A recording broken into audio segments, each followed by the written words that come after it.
हरे कृष्णा. प्रेक्षक हो, आपले गीता जीवनीमध्ये स्वागत आहे. भगवद्गीता जशी आहे तशी, अध्याय 4, श्लोक क्रमांक 26.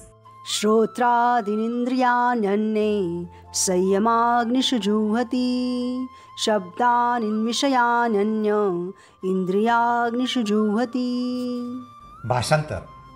यापैकी काही जण म्हणजे विशुद्ध ब्रह्मचारी श्रवणादी प्रक्रिया आणि इंद्रियांची मानसिक संयमरूपी अग्नीमध्ये आहुती देतात आणि इतर म्हणजे नियमन केलेले गृहस्थाश्रमी इंद्रिय विषयांची इंद्रियाग्नीमध्ये आहुती देतात.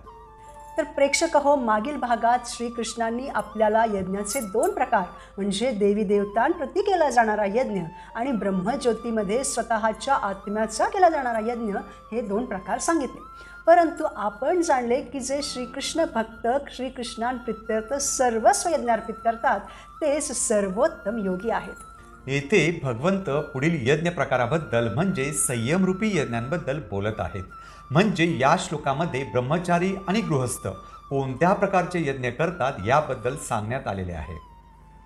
प्रेक्षक हो, भगवंतांनी गुण आणि कर्मांच्या आधारावर वर्णाश्रम पद्धती बनवलेली आहे, ज्यामध्ये मनुष्य वयाच्या 25 वर्षापर्यंत ब्रह्मचारी, नंतर वयाच्या 50 वयापर्यंत गृहस्थ, 75 वयापर्यंत वानप्रस्थ आणि नंतर संन्यास हे 4 आश्रम स्वीकारू शकतो. त्यातील पहिल्या म्हणजे ब्रह्मचारी आश्रमामध्ये मनुष्य आध्यात्मिक तसेच भौतिक शिक्षा ग्रहण करतो आणि ब्रह्मचार्याचे पालन करतो, जसे की प्रत्येक स्त्रीला माते समान पाहणे, आध्यात्मिक मर्यादा यम नियम पालन करून गुरूंप्रती पूर्णपणे समर्पित होऊन त्यांच्या आज्ञांचे पालन करणे, प्रशिक्षण घेणे, इंद्रिय तृप्तीपासून परावृत्त होऊन मन संयमित करणे इत्यादी. त्यानंतर जेव्हा तो चांगला ब्रह्मचारी लग्न करतो तेव्हा तो चांगला गृहस्थ बनतो.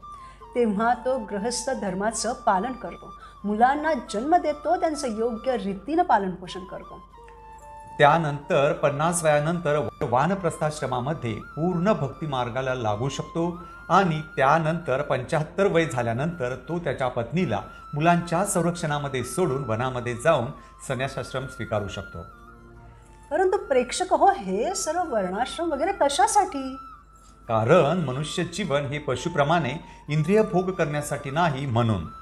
लोक म्हणतात की अरे वेळ मिळत नाही, किती काम असतं, नोकरी असते, व्यवसाय असतो, 16 माळा जप वगैरे शक्यच नाही, नियमांचं पालन होत नाही, ऑफिसला जायचं असतं, सकाळी लवकर जावं लागतं, रात्री घरी यायला उशीर होतो.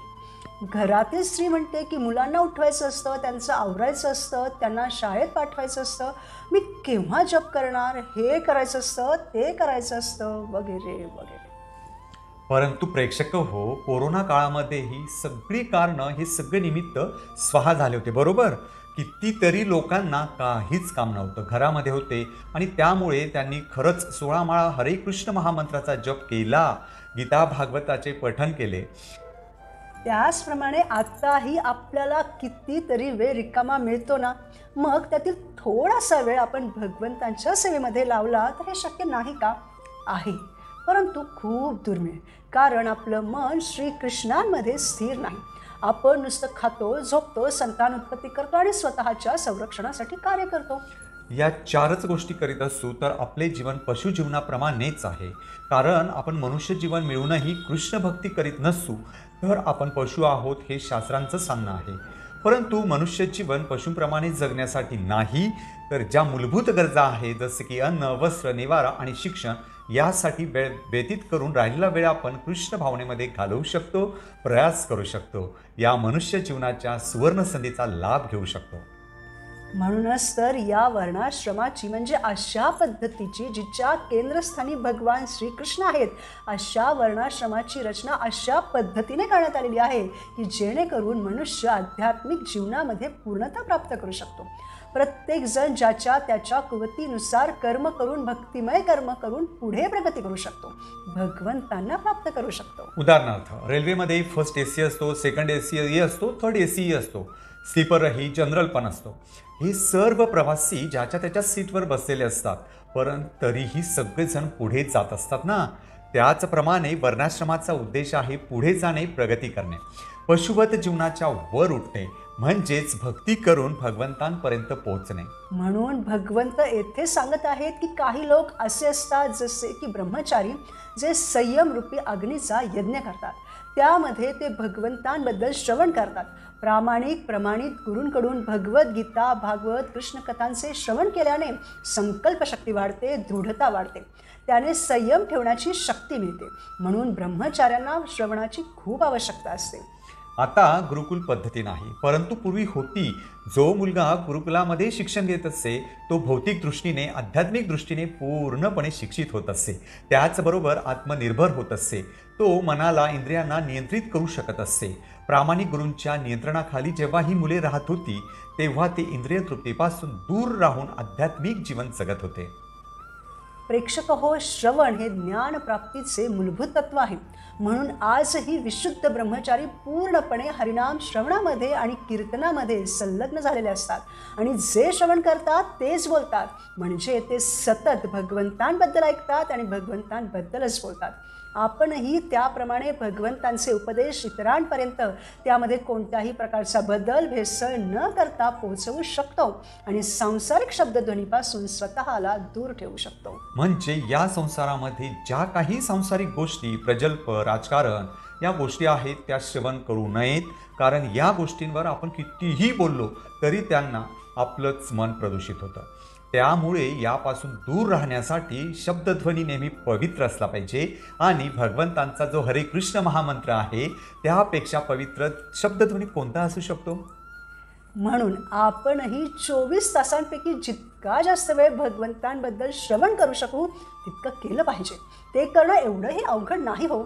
जसं की सकाळी उठल्या उठल्या आपण रेडिओवरची गाणी ऐकण्याऐवजी, तसे स्नान करतानाही पिक्चरची गाणी गुणगुणण्याऐवजी भगवंतांची भजनं ऐकू शकतो, गाऊ शकतो. जेव्हा आपण तयार होतो तेव्हाही, किंवा कुणी ड्रायव्हिंग करून ऑफिसला जात असेल आणि जाण्या येण्यासाठी 1-1 तास लागत असेल तर त्या वेळामध्येही, किंवा कोणी ट्रेनमधून जात असतील तर त्यावेळीही कानामध्ये इयरफोन घालून आपण यूट्यूबवर, जसे की हरे कृष्णा TV आहे त्यावर भगवंतांबद्दल भरपूर प्रमाणात प्रवचने असतात, कृष्णकथा असतात, भगवंतांचे उपदेश, गीता भागवताचे आपण श्रवण करू शकतो. किंवा एखादी स्त्री 2-3 तास तरी स्वयंपाकघरात असते तेव्हा तीही भगवंतांचे भजन, कीर्तन, प्रवचन यांचे श्रवण करू शकते. अशा प्रकारे श्रवण हे ज्ञानप्राप्तीचे मूलभूत तत्व आहे. अशा प्रकारे आपण भौतिक शब्दध्वनीचे श्रवण करण्यापासून स्वतःला परावृत्त करून हरे कृष्ण या दिव्य शब्दध्वनीचे श्रवण करण्यात मग्न होऊन श्रवणरूपी यज्ञ करू शकतो. आणि त्यासाठी आपले कान यज्ञकुंडा समान आहेत. ब्रह्मचारी किंवा गृहस्थही त्यांच्या मनाला नियंत्रित करून आणि भगवंतांचे नाम, त्यांची कथा या कानरूपी यज्ञकुंडामध्ये घालून मनाला नियंत्रित करू शकतात. मन नियंत्रित झाले नाही तर श्रवण होणार नाही. मन पळत राहील आणि कलियुगामध्ये तर मन पळतच असते. भगवंत म्हणतात तरीही श्रवण करा, हळूहळू मन नियंत्रणात येईल. परंतु प्रेक्षक हो, आपल्यासारख्या गृहस्थांना या संसारामध्ये राहावं लागतं. सांसारिक लोकांसोबत राहावं लागतं. इंद्रिय भोगामध्ये राहावं लागतं. मग ते यज्ञ कसा करू शकतात? तर मर्यादित आणि नियंत्रित इंद्रिय तृप्ती करण्याची मुभा असणारा गृहस्थ महत्प्रयासाने संयमित इंद्रिय तृप्ती करून यज्ञ करू शकतो. प्रेक्षक हो, खरं तर लैंगिक जीवन, मादक पदार्थ आणि मांसभक्षण करणं या सामान्यतः मनुष्य समाजाच्या प्रवृत्ती असतात. परंतु गृहस्थाश्रमाशिवाय ब्रह्मचारी, वानप्रस्थ आणि संन्यासी हे लैंगिक जीवन जगू शकत नाहीत. परंतु आजकाल आपण ऐकतो की लिव्ह इन रिलेशनशिपमध्ये मुलं मुली राहतात, त्यांना लग्न करायचं नसतं. परंतु जर त्यांना लग्न करायचं नसेल, गृहस्थ जीवन स्वीकारायचं नसेल तर त्यांच्या जीवनामध्ये लैंगिकताही नसली पाहिजे. पूर्णपणे ब्रह्मचार्याचं पालन त्यांनी केलं पाहिजे. परंतु असं होत नाही तर अवैध स्त्री पुरुष संबंध साधले जातात. म्हणून जर लैंगिक जीवन जगायचं असेल तर त्यासाठी शास्त्रानुसार गृहस्थ जीवनाची व्यवस्था केलेली आहे. कारण तेथे मनुष्य लग्न करून कृष्ण भक्त मुलांना जन्म देण्यासाठी संयमित इंद्रिय तृप्ती करू शकतात. परंतु जर मनुष्याला हे योग्य संस्कार दिले गेले नाहीत तर इंद्रिय तृप्तीसाठी आपोआपच पुरुष स्त्रीकडे आणि स्त्री पुरुषाकडे आकर्षित होईल, मांसाहार घेतील, नशा करतील वगैरे वगैरे. प्रत्येक मनुष्य या गोष्टीमागे पळत आहे. ही सामान्य प्रवृत्ती आहे. परंतु जे शास्त्रानुसार गृहस्थ जीवन जगतात ते कधीही इंद्रिय तृप्तीच्या कार्यांमध्ये अनियंत्रित रूपाने प्रवृत्त होत नाहीत. जे गृहस्थ श्रीकृष्ण भक्त असतात ते कधीही अवैध स्त्री पुरुष संबंध ठेवत नाहीत, मांसाहार घेत नाहीत, जुगार खेळत नाहीत, कुणाची फसवणूक करीत नाहीत, मादक पदार्थांचे सेवन करीत नाहीत. त्यासाठीच धार्मिक जीवनावर आधारित विवाह पद्धती ही सर्व सुधारित मानवी जीवनामध्ये अस्तित्वात आहे.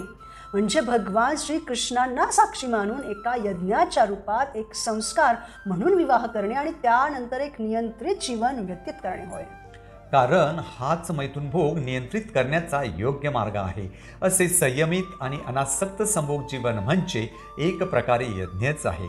कारण कृष्णभक्त गृहस्थ आपल्या इंद्रिय तृप्ती करण्याच्या प्रवृत्तीची श्रीकृष्णांच्या प्रसन्नतेसाठी आहुती देतात, म्हणजेच त्यांच्या हातून यज्ञ घडतो. श्रीकृष्ण म्हणतात की कामविहीन काम मी आहे. त्याचप्रमाणे मनुष्याने अन्नग्रहण करतानाही मर्यादेतच ग्रहण केले पाहिजे, नाहीतर अपचन होऊ शकते. म्हणून नियंत्रणात मर्यादेत खाल्लं पाहिजे. पोटामध्ये 50% अन्न, 25% पाणी आणि 25% वायू असला पाहिजे, तेव्हा त्याचे पचन व्यवस्थित होते. आपल्याजवळ इंद्रिय भोगाच्या गोष्टी आहेत, पती आहे, पत्नी आहे, मुले आहेत, सर्व काही आहे. परंतु आपण प्रत्येक गोष्टीच्या आहारी जायचं नाही, तर त्याला नियंत्रणात मर्यादेत भोगायचं आहे.